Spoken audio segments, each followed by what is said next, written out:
Hello, everybody. Welcome to the first webisode brought to you by Stutsman Logistics.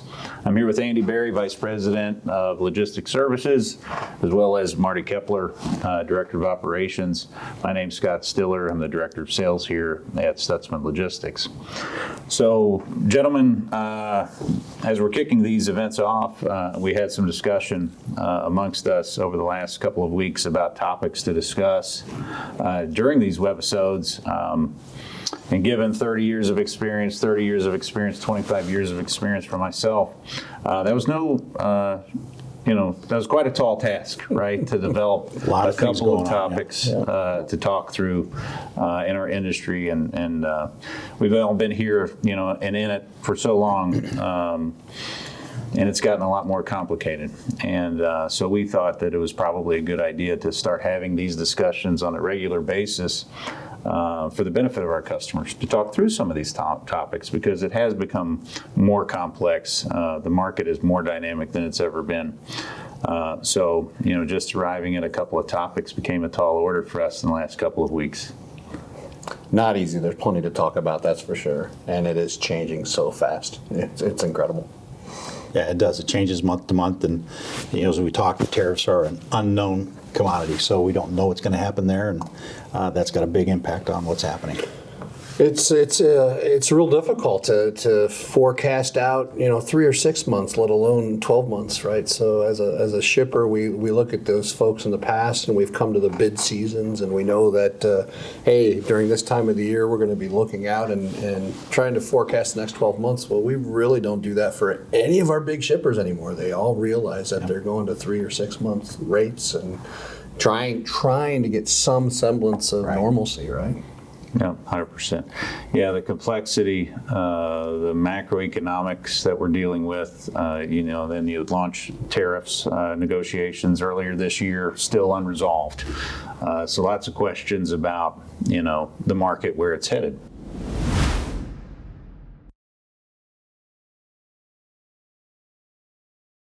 Which is kind of a nice segue. That's the first topic that we're going to discuss. So the question then becomes, what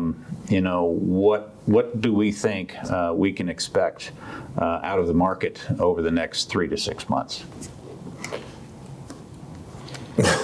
So, well, when I look at it... difficult question to kick things off with. It really is. I mean, we have a ton of analytics that we look at all the time from all of the different indices, from a rate forecasting perspective and what's going to happen with the marketplace during that time. The different modes, and every mode has its own little finite details. Certainly the flatbed market's been driving everything as far as any type of rate adjustments that have happened over the course of the last 2 years.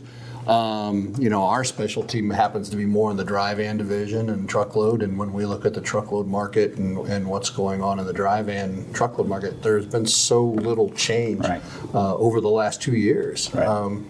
Gosh, I think the biggest hiccup that we've seen is recently during a holiday, right? We had quite a bit of a spike due to a crunch in supply, or maybe supplies reached that equilibrium to where that little bit of bump or that little hiccup because of a holiday made rates really spike. So it tells me that demand's been pretty darn consistent. We haven't seen a huge increase or decrease. As we were preparing for this, the word that kind of came to mind for me was it's like a muted. Demand's been kind of muted. The occasional spikes, but overall it's been pretty steady. No massive changes, and so. And I think until we see what happens with the tariffs, I think that's probably going to continue. And then that's when we may see some type of dramatic change. Yeah. It's, and I think that's consistent with the conversations that I've been having in the shipper community, right? The balance between supply and demand. There's still an oversupply of capacity. The demand and the drivers to increase demand just aren't there, given some of the economic uncertainty that was here before the tariff negotiations. Right. And that throws another layer of uncertainty into the whole conversation. And businesses don't like uncertainty. Uncertainty provides them with a level of risk, at least perceptually, so that doesn't allow for an environment where they're going to invest or going to expand, right? So again, we need those investments in order to drive up demand, to arrive at some level of equilibrium. And yeah, I think July 4th week, we did see a little bit of parity, but now it's relaxed. So that tells me that there's still a decent amount of elasticity in the market. So we do have a ways to go. Will the recovery be a demand-driven recovery or a supply-side recovery? I think it's up in the air, but I would probably lean toward the supply side. We probably won't see any level of, I guess, upward pressure, I would say, on pricing until that supply comes down to meet that level of demand that we see in the marketplace.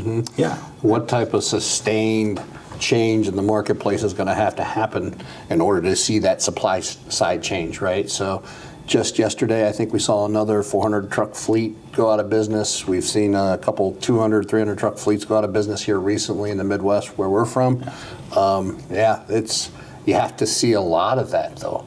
Owner-operators is another segment of the industry that are going to have to be impacted, and depending on what happens with the cost of money right now, right? So there's lots of talks about whether or not interest rates are going to change. That's going to have a huge impact on those guys too. Yeah. So, well, even with some of those changes, we are still in a status of oversupply on the capacity side, and so we talk about tariffs a lot. And if that happens, if tariffs get settled, and that brings back the demand side, because now all these manufacturers and shippers say, hey, I'm in good shape here, I'm ready to go.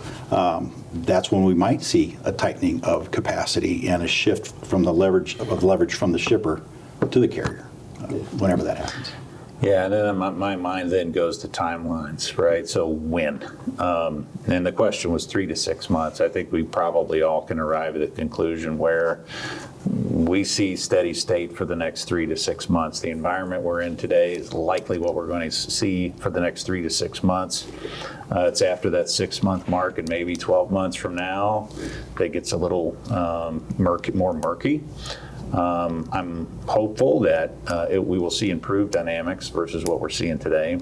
And I think the option or the scenario that could happen, I guess best case maybe scenario for, I guess, the country in general and the economy is, tariffs are finalized.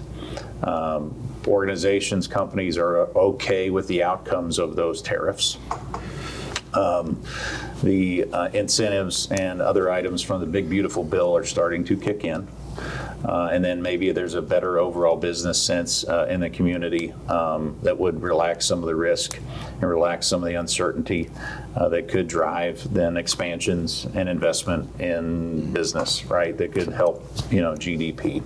I think muted, you had mentioned it, and that really hits home to me as well, right? So when I look at the uncertainty that we've had, and a lot of it has to do with the tariff piece, right? And what's the cost going to be and the cost of goods. Some of those tariffs have taken effect now, and we're starting to see, we're getting very close to the August 1 deadline, and we're starting to see some deals being done. And most of those have come in and been fairly, they're impactful, but they're not really tremendously impactful. We're not seeing 50% and 100% tariffs. We're seeing 15% and some of those type of things. And even with our own organization that has a fairly large footprint within the ag business and the ag world, right, we are looking at, okay, how do we shift our supply chains domestically or changing products in order to maintain certain cost levels for our customers, right? And so we're hoping that that's the case. And so the continued muted thought process of what those results of the tariffs are going to be, I think that's accurate. And let's knock on wood, I'll hope that it increases the amount of output and GDP that's going on in this country 6 or 12 months from now. So we'll see.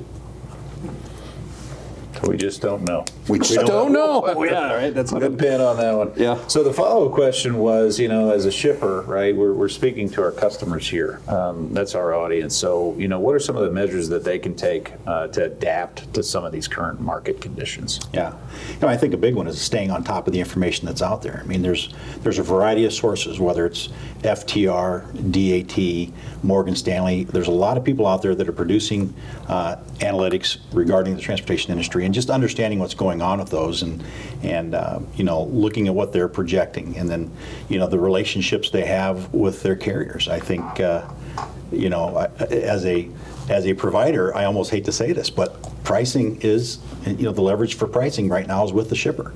And so taking advantage of that where they can and making sure that they're working with their carriers to get the best pricing they possibly can, because it will eventually change. We don't necessarily know when, but that's when the leverage is going to switch. Yeah, I mean, having access to some of those great analytics is fantastic, or having partners that will share that with you, that are trusted and open and with you as a supplier or a shipper. But the easiest metric, I would think, if you don't have access to all of those things and all that technology, is just look at the next holiday. How hard is it to get your shipment moved, right? If you're living in the spot market, in the spot world, how much are you paying compared to what you paid last week? So really easy to figure it out. Just look at the next holiday and see how long it takes you to move it, how much harder it is to move it. You're going to understand whether that supply has come back down, and matching the demand. So Yeah.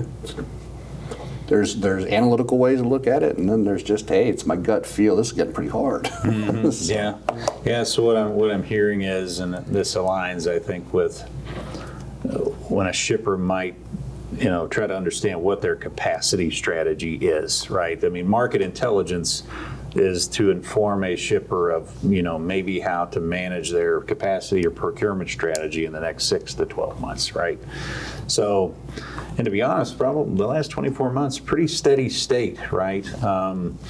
Now, I say steady state, but the last 24 months from a procurement and capacity strategy from a shipper situation had changed a lot from the COVID 1 or 2 years that we saw, right? So now, though, that maybe in the next 12 months, we will finally start to see some level of dynamics in the market, where now the capacity strategy and procurement strategy may change. Having said that, I think smart shippers, I would suggest to continue to partner with those providers that provide you with the most value. I think, Marty, you talked about it. Continue to talk with those providers that you are trusted advisors, and have them educate you, right, on what they are seeing and what they might be able to provide you in terms of value. And then I think when you think about procurement, today, in today's world, there's lots of tools and ways to manage the procurement events. There's lots of capacity strategies. I think understanding, what you want to maybe assign as contract versus spot. What are the strategies for each of those two? Segmenting your business so that you're, ensuring that you're getting the coverage you need on the freight that maybe makes up 80% of your network, and then consider that 20% that's a little more sporadic, that's much harder for an asset-based carrier at minimum to manage, short lead time shipments, sporadic shipments, those types of things. So, for me, it's all about just having a good conversation with the customer, with the shipper, trying to understand where things might go, ensuring that, capacity and procurement strategies align with the broader network. And ultimately, the best partners I've ever worked with in the past, their goal should be to help that organization reach their organizational goals. Where is their business going? How can we add value to that and help them achieve some of those things? Yeah, I've always liked to consider myself as an extension of my customers' shipping department to help them. I'm actually working for them, because if they're successful, I'm going to be successful. And I want to say this too. There's a lot of shippers out there. We talk a lot about rate, and I just mentioned it, but there's a lot of shippers out there that their number one goal is service, or quality. And so that good balance, that value of the transportation is critical. And so you mentioned contract versus spot. If I've got lanes that are consistent, getting a good, high-performing carrier on that is important. And there's value in that. And sometimes that is results in a different price. Yeah, and really, I get back to the beginning of what you said there is how have things changed since 2020, right? So, we faced a hell of a volatile time through COVID and what transpired after that, and it's been fairly status quo for the last 2 years. But I've seen a lot of shippers really start to value those relationships with their providers a lot more. And I begin to wonder, what we've seen over the last 2 years, is that the new norm, right? So a better understanding as a supplier, a better understanding of what their value is to us, the transportation company, right? You mentioned them, right? Do I bring consistent volume and consistent markets and consistent lanes that make it better and easier for us as the trucking company to do our jobs in order to maintain what we need to maintain to continue to service them, right? And then the trusted advisor thing comes up every time, right? So no longer is it a day of, pat you on the back and saying, you're my customer and I'm so glad to have you, right? Now it's about, hey, let's exchange real value to one another, provide me information that's going to make me better as a shipper and a supplier, and what's going to help me as a transportation company, whether it's just something silly as hey, on your dock there's no place for my driver to sit, to hey, the consistency of your freight it lends itself to the spot market, and so it's going to be very difficult for me to forecast something 12 months from now. So, but understanding what value you bring to a transportation provider makes a big deal.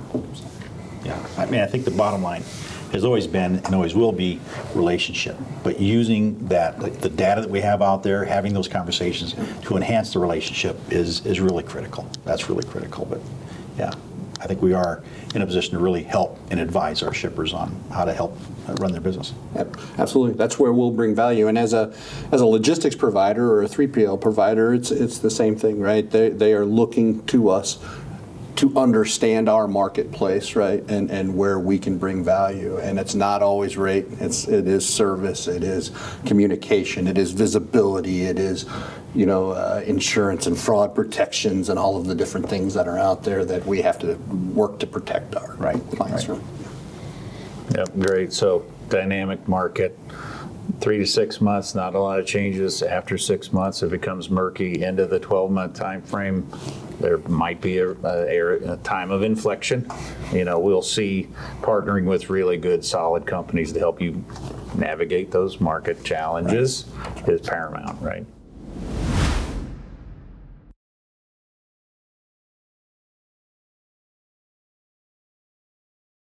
So we'll move on to our next question because we could talk about the market for hours upon hours.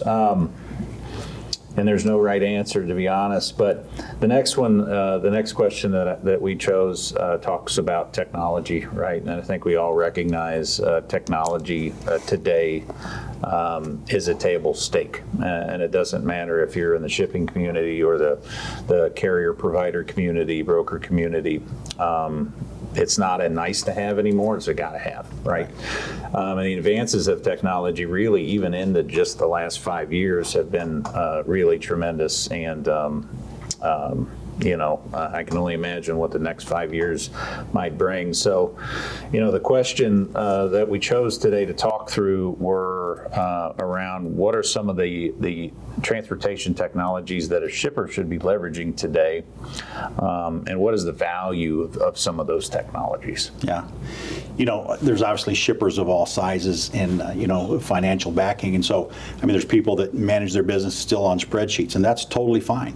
But for the larger shippers, if they're working with a TMS that can help them do things like route optimization, API connections with different services out there where they can get digital pricing from providers, those are big. I think those are tools that shippers can help manage their business and their volume in an effective way and do better carrier procurement methods. But whether it's E2 Open or Mercury Gate or gosh, what's another one out there that's pretty prevalent? Uber, I forget them. There's several, but working with one of those TMSs to really help you understand what you're doing from a shipping aspect and to interface with your providers in a way where you can move product more quickly with less manual labor, I think is critical. Yeah, the technologies are moving so fast, right? And so you said 5 years, hell, I'd say 5 months, right? If you're not looking at how technology can help drive or change your supply chain, you're going to miss out, right? And if you're at a big organization or a company that relies on your transportation spend, and if it means a lot to you, you're looking at ways to drive efficiencies, right? I'll flip it and talk a little bit about what we do from a logistics company to drive those efficiencies. And if we haven't or hadn't looked at 2 or 3 years ago, the onset of some of what AI can do for us, the onset of what API connections between our TMS systems and other services out there, whether they be services that connect us to load boards or connections to insurance or safety companies and connections to you name it, right? Our TMS system and EDI and those type of things. It is streamlining the process to the point where the person in the supply chain, the customer will send over an order and it will drive itself all the way through to the truck, right? And certainly there's been providers out there that have tried this that haven't been real successful because they didn't necessarily look at the relationship aspect of things, right? You still have to have a relationship. You still have to talk to someone on the phone. You still have to develop those things. Technology is an enabler, but it's also now a barrier to entry from a supply chain perspective to all the trucking companies that are out there, all the logistics companies that are out there.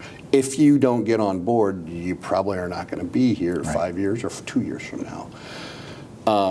If I'm on the other side, right, and I'm a shipper, boy, oh boy, oh boy, if my trucking company doesn't have the proper tracking process, the proper visibility to where my load is at. If the trucking company doesn't vet, if the logistics company doesn't vet their carriers, doesn't have contracts in place, doesn't have a place where I can see that information, doesn't have a way for me to collect a POD, right? All of those different things, then they're gonna go ahead and not be around anymore for me, right? Yeah, you just have to do that. If I were a shipper and I'm improving my processes by going with more technology, I need to have carrier partners that can match that. That's right. That can interface with that. If you're not working in unison, you're going to have some challenges there, and you're going to have to find different people to work with. Yeah, 100%. Yeah, so there's a lot, and I think prioritizing as a shipper would be important, right? And Marty, you kind of touched on it.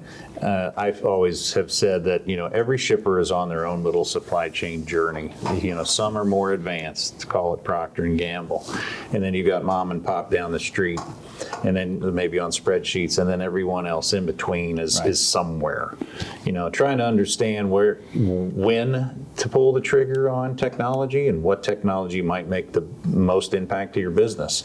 And I think, when I think about like the first iterations of technology, it could simply be leveraging something like a business intelligence tool, Power BI, to help you understand the data that you have captured based on your shipping footprint. And very simply, then you have to have the expertise to analyze it. You do that, you get the insights, and then it's about understanding those insights and whether or not you can create a business case for change to take that insight and make it work for you and your business. What can we do? Well, you got to have the data, analysis, insights, and then can we do that or not do that? So very simply starting with the data capture and analysis, I think. And then, if you can graduate to a TMS that can automate some of those things for you. And Andy, I love what you said about enabler. At Stutsman, that's how we view technology and always have. It's not a replacement for relationships and partnerships, because when things go wrong, there still needs to be really talented people behind the keyboard, turning the dials and clicking the buttons. Having said that, and on the shipper side too, right? Where do we go? Well, okay, this can help me do things quicker, faster, better. How can we improve processes? How can we improve that order to cash? The least amount of touches from that order to cash is really where I think the rubber meets the road. So, if I was a shipper, it would be understanding what's available in the market, what are my deficiencies, what can I consume from a capital perspective. You're talking about an impact study, right? You do an impact study and, like you said, order to cash, right? So it's from when I have this shipment ready to when it's going to be delivered, and what's most important to me. To some shippers, it may just be the cost of that, right? I may be Anheuser-Busch and have a 90-page contract and get paid 120 days, and I'm covered on everything because it's in there, and I'm Anheuser-Busch. But if you're not, you need to make sure that you have a contract in place that limits the liability that you have. You need to measure and assess the amount of risk that you're taking based off who you utilize and what that could mean to you and what's your product worth, and have a very clear understanding of that. We met with a client a few weeks ago that didn't understand that, didn't have a shipping contract, and they're shipping 500 loads a year or whatever, but still, you should protect yourself and understand where those risks, come into play. So it really depends on whether you're sophisticated or not. You still need to have a professional in the organization that understands supply chains and, how you can better serve yourself. If you're spending an extra $50 or $100 on a load, what does that get you, right? And why, right? So the low-cost provider may not be the safest provider all the time. And trying to make sure that you assess those things. So it really does come back to me to be somewhat of an impact study of, hey, all of these boxes, right? And I got to check them all, and the ones I don't check, which ones mean the most to me? If I have $1 million load of cargo, am I going with the lowest cost provider? Yeah, probably not, right? Yeah. So what's important? To the technology piece, again, it was a couple weeks ago I read an article that was really about the fundamentals of adding technology. And there was a key statement in there that I really liked is, don't just add technology to add technology because you think it's the next sexiest thing out there. You've got to have a reason. There's got to be a value to adding that technology that can enhance your processes. And I think that's, whether it's technology or processes or people, you got to see the value in what you're bringing on board. Yeah, we had there was a conference a few years back that we went to with our TMS company, and it brought in 40 or 50 at that time fledgling new AI companies that were developing technologies for our industry within AI. And the advice back then was, take a look at your processes and pick out one or two pieces of AI that may, or technology that really may help you the most, right? So where's the biggest need? Right. And, that's born true, right? So where can it help me on maybe the communication side? Where can it help me on the pricing side? Where can it help me, streamline something over here? It hasn't been an across the board, we're automating this process at all. It's been an enabler. And that those technologies are not only an enabler now, but they're also a barrier to entry and things that are going to be necessary in the future.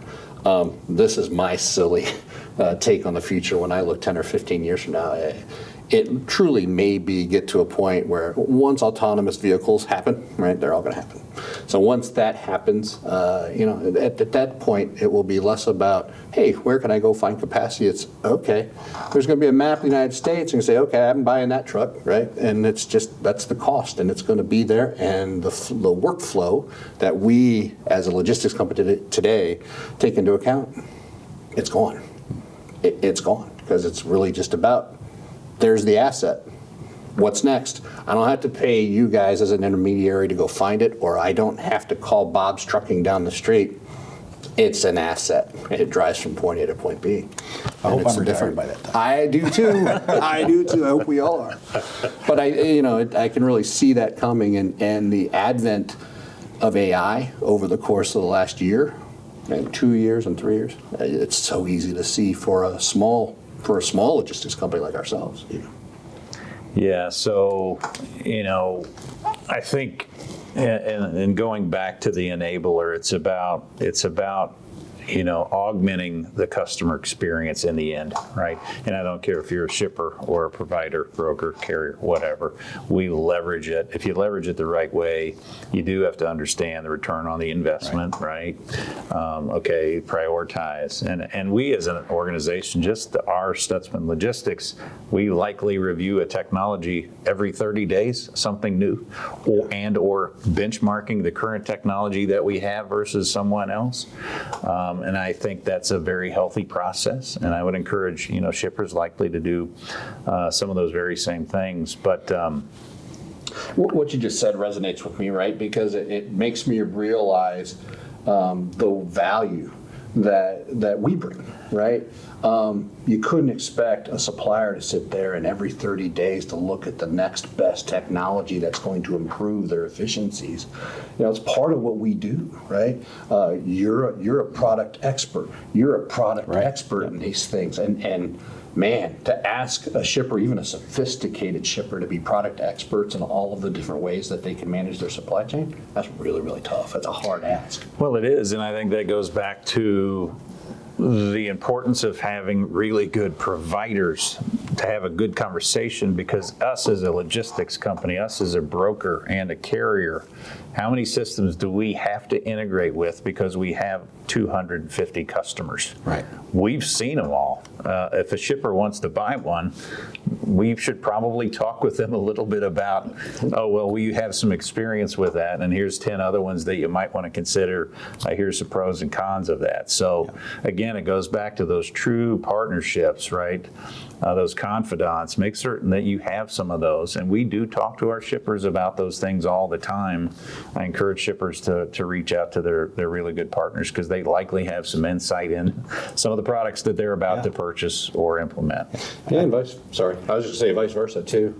I think before we make changes as a trucking company, right, we're talking to our shippers about what have they interfaced with that they like to see too. Yeah, I was just going to say that any business out there that's going to go down a path that they've not gone down before, they typically assign a subject matter expert to that program, and that's really the role that we play with our shippers. And as long as you recognize what your role is and you play it to the best you can, you're going to have a good relationship. 100%.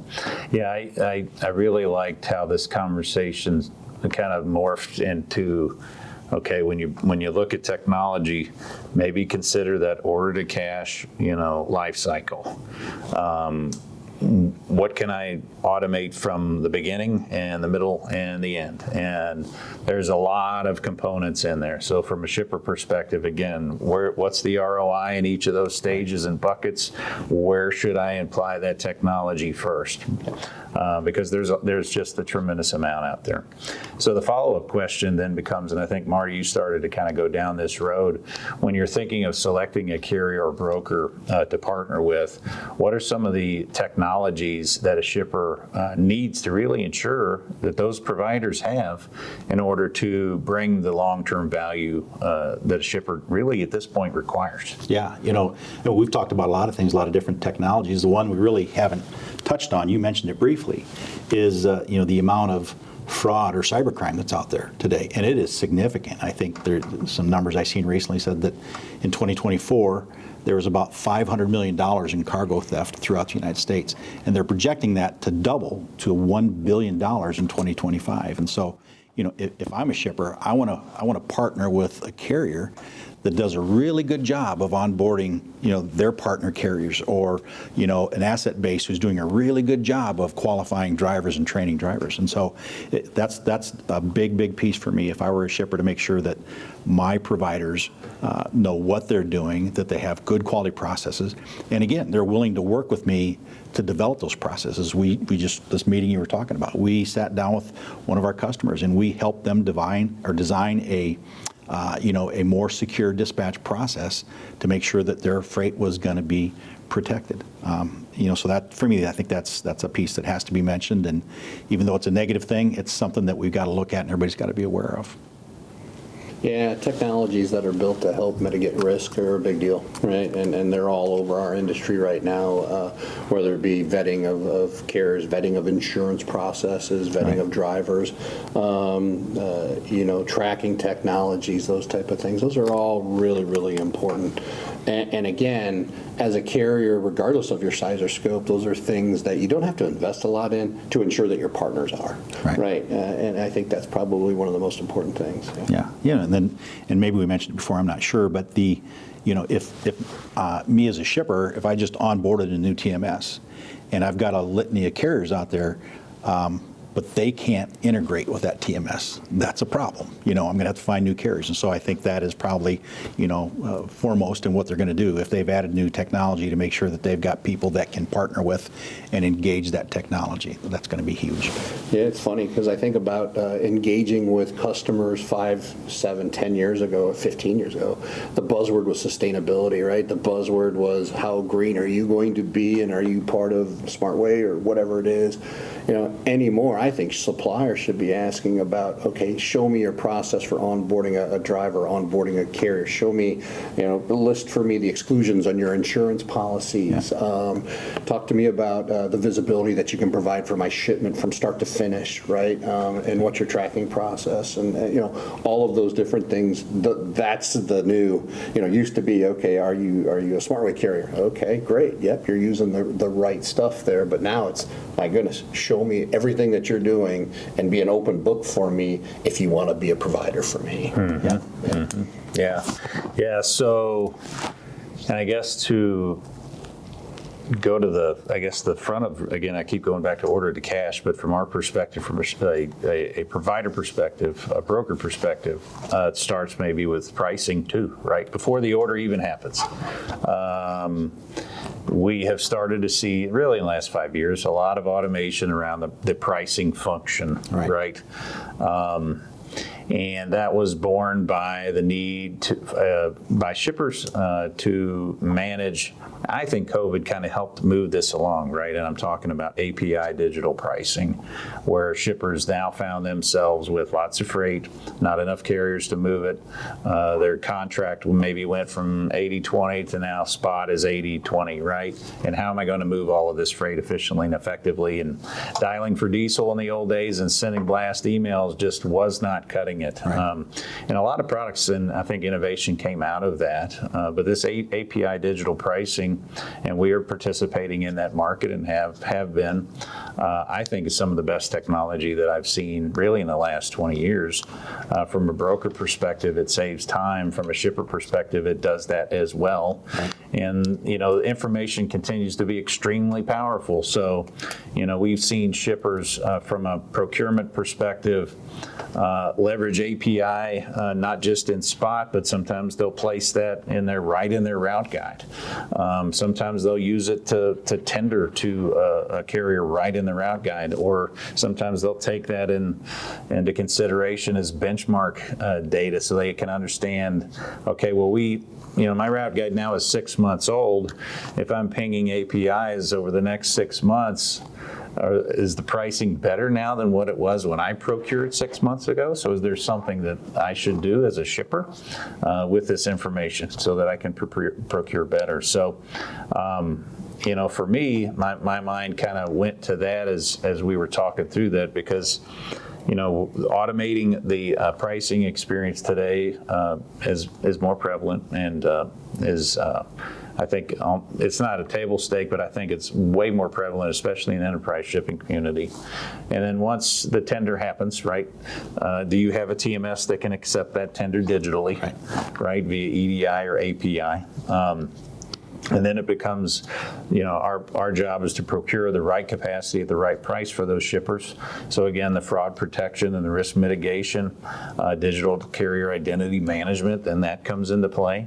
Then the load is booked. Maybe we have some digital tools on our end to help us do those types of things. And then the visibility comes into play, right? And then the back end, how do we upload and image those documents as quickly as possible and get those invoices to our customers as quickly and efficiently as possible.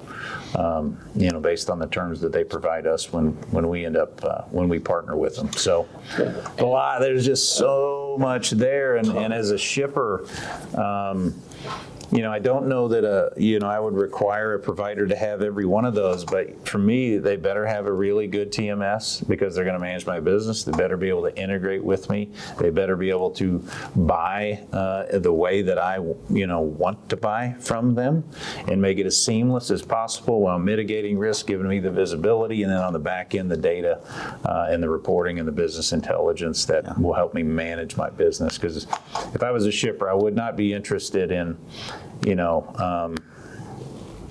not necessarily every broker that knocked on my door. And most shippers do have a really nice, method that they go through in terms of vetting. But I've been in some calls where I expected some tough questions by pretty large shippers, and those questions never came. Now, and that's okay. But in this day and age, I think it's just super critical to vet the provider and ensure that they are loaded up with the technology that's going to reduce or eliminate risk automate the relationship and the functionality. And then always, we've got the account management component, the partnership, the thing that has to be there. You still have to have really good people.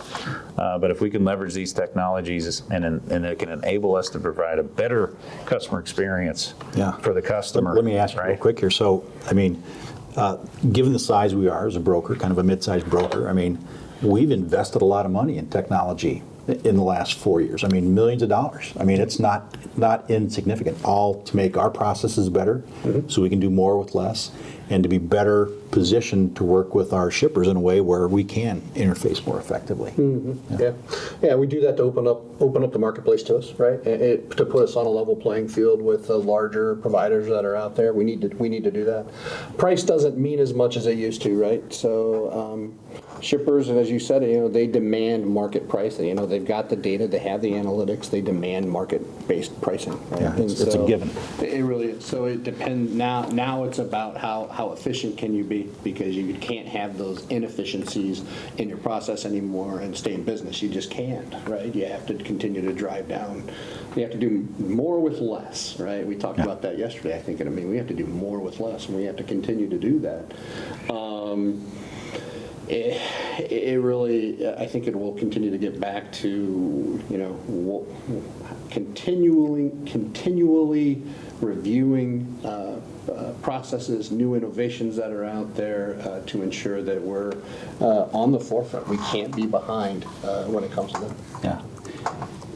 I was thinking the other day, I go back to the housing crisis of 2008, 2009, 2010, and I think that was really almost the turning point where every industry said, I've got to be better at what I do. This is a significant hit. And so I've seen shippers get more effective with pricing to understand quality programs better, and that's rolled into the carriers. And I think everybody is looking at this, to your point, I've got to be more efficient. Fantastic. Yeah. Well, we had a really good discussion. There's a lot there to unpack. I feel sorry for anyone watching all of this episode because it was a little bit longer maybe than we intended, and we could keep going.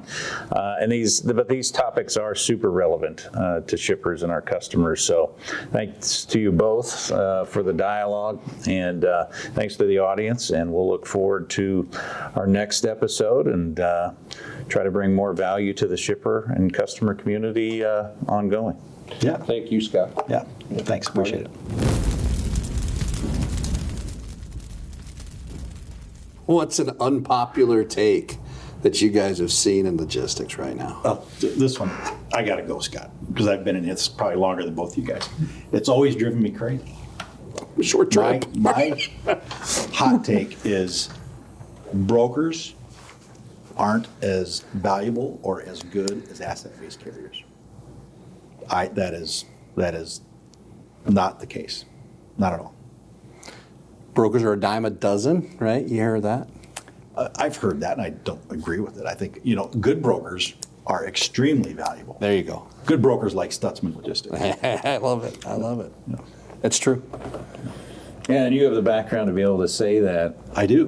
With validity. Yeah, I have more time on the asset side than I do the broker side. Right, yeah. Yep. We're still trying to train Marty on the brokerage side. I know. It's a hard learn.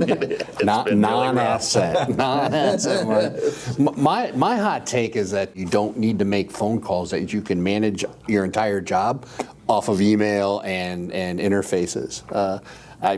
No.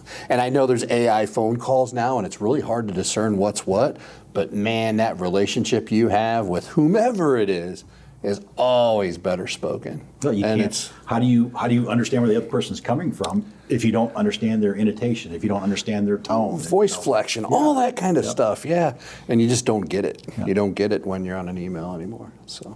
That's me. Agreed. Yeah. Kind of along the same lines, and we talked about a lot of technology and how to automate and do these things. And our approach is technology is an enabler. For me, there's been a lot of talk about technology replacing this, that, and the other, but it comes back to the people, 100%. And I don't care if you're in sales, account management, operations, whatever the position is, this still is a very imperfect business. 100%. We as brokers are an aggregator of a very fragmented market. And automation will help, and you got to have it. But man, you still have to have the relationships. It is still all about that. I feel 100% it's still a relationship business. And so you have to have really, really good people. They will never be replaced by technology. I know you talked about, automating the trucks and all those things, and I got a little scared as you were going down that road. I hope I'm not around for that either, because I still feel like the people ultimately get it done. Yep. And that's how you build your business, is have really, really great people. Lowest common denominator, without a doubt, every time. A high-quality individual will trump everything else that you're doing, because they'll get the job done for you, and you can put your trust in them, and they'll do what they need to do in order to develop that relationship. 100%. Yep.